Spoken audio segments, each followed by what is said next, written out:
এরপর এখানে দিয়ে দেবো ভাত। অনেক সুন্দরভাবে ফুলে উঠেছে। এরপর এটা আমি নামিয়ে নেব একটু ঠান্ডা করে। নমস্কার বন্ধুরা, কেমন আছেন সবাই? আশা করছি সকলেই ভালো আছেন।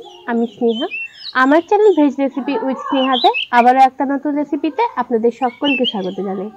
বন্ধুরা, আজ আমি আপনাদের সঙ্গে শেয়ার করব, দেখুন এখানে আমার কিছু ভাত বেঁচে গেছে, মানে ভাত খাওয়ার পর এই ভাতটা বেঁচে আছে। তো এই ভাতটা দিয়ে, মানে বেঁচে যাওয়া ভাত দিয়ে আজ আমি আপনাদের সঙ্গে তৈরি করব গোলাপ জামুন। তাহলে চলুন বন্ধুরা, আপনারা প্লিজ পুরো ভিডিওটি স্কিপ না করে দেখতে থাকুন। বন্ধুরা দেখুন, আমি একটা মিক্সির বাটি নিয়ে নিয়েছি। এরপর এখানে দিয়ে দেবো ভাত।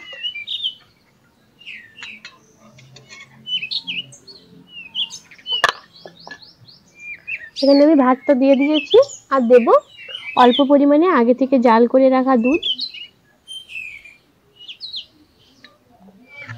আর এরপর এখানে আমি দেব বেশ কিছুটা পরিমাণে সুজি। এরপর এগুলো সবে মিলে মিক্সার গ্রাইন্ডারে একটু পেস্ট করে নিয়ে আসবো। দেখুন বন্ধুরা, আমি ওটা মিক্সির সাহায্যে বেটে নিয়ে চলে এসেছি। এরপর এখানে আমি দিয়ে দেবো বেশ কিছুটা পরিমাণে ময়দা।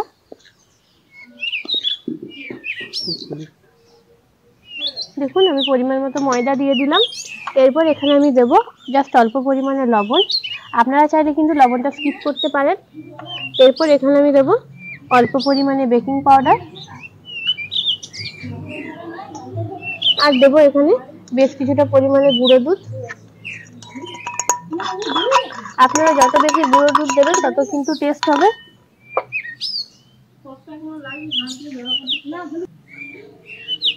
এরপর এখানে দেব অল্প পরিমাণে ঘি।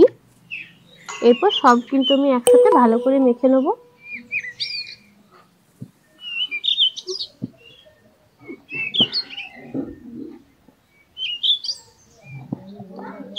দেখুন বন্ধুরা, আমার কিন্তু এটা খুব ভালো করে মেখে নেওয়া হয়ে গেছে।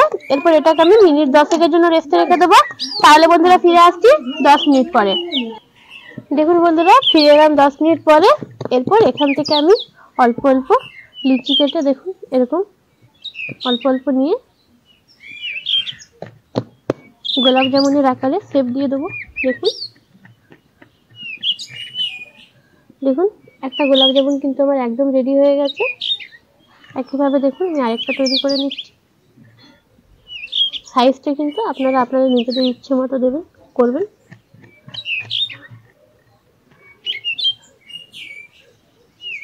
দেখুন এটা কিন্তু এমন কোনো ব্যাপার নেই যে গায়ে ফাটল থাকা চলবে না, এরকম কোনো ব্যাপার নেই। একইভাবে বন্ধুরা আমি সব কটাই তৈরি করে নেব। দেখুন বন্ধুরা, আমার কিন্তু সবগুলো গোল গোল করা হয়ে গেছে। এরপর আমি এগুলোকে ভেজে নেব।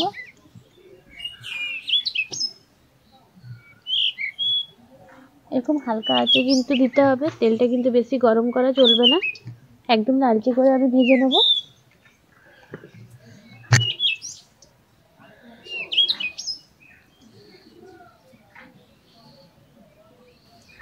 এগুলোকে আমি কিন্তু উল্টে পাল্টে ভালো করে ভেজে নেব, পুরো লালচে করে।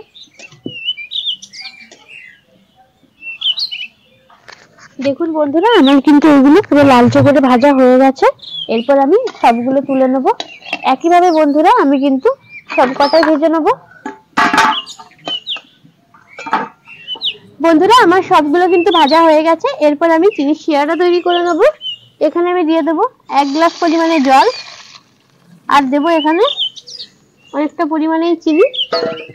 এরপর এটাকে আমি একটা রস তৈরি করে নেব।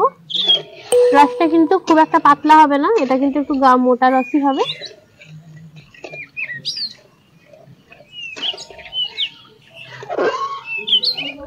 দেখুন বন্ধুরা, রসটা কিন্তু আমার একদম তৈরি হয়ে গেছে। এরপর আমি আগে থেকে ভেজে রাখা মিষ্টিগুলো দিয়ে দেবো।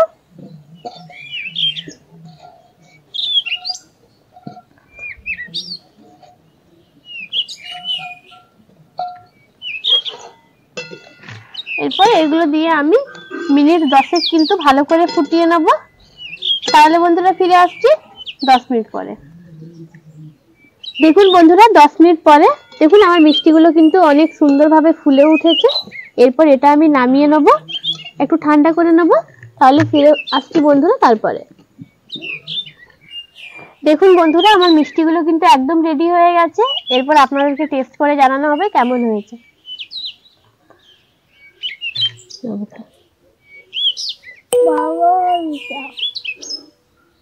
কেমন হয়েছে বাবু?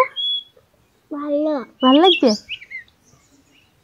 বন্ধুরা, আমি যেভাবে তৈরি করে দেখিয়েছি এইভাবে আপনারাও একবার বাড়িতে তৈরি করে দেখবেন। আশা করি আপনাদেরও খুব ভালো লাগবে। তাহলে বন্ধুরা, আজকে এই পর্যন্তই। দেখা হচ্ছে পরবর্তী কোনো একটা রেসিপির সঙ্গে। ততক্ষণ পর্যন্ত ভালো থাকুন, সুস্থ থাকুন।